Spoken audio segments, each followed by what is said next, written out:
everyone knows that the deadlift is one of the main exercises that you're going to find in your programming when you're in the gym. So I'm going to take you through two of the most simple cues that I find work the best with my clients to maximizing this movement pattern.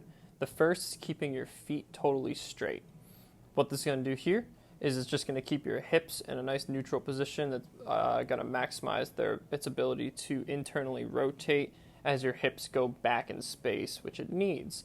If you find yourself with your toes turned out, that's actually going to limit the ability of your hips to move backwards in space. It's going to limit your internal rotation, and it's just going to basically clamp down on the muscles in the back of your hips, shoving your hips forward, which is the opposite of moving them backwards. So you want to just make sure your feet stay totally straight, keep pressure on the inside edge of your feet. So that's a nice easy one. The second one is going to be stopping your movement or your descent when your hips stop moving backwards in space.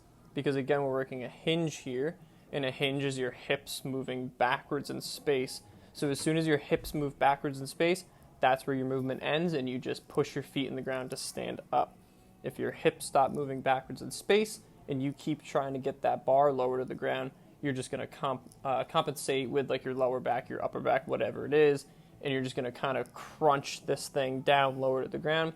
That's no longer a hinge, so you don't need to do it. It's garbage range of motion. Just stop when your hips stop moving back in space and stand on up, and you're done.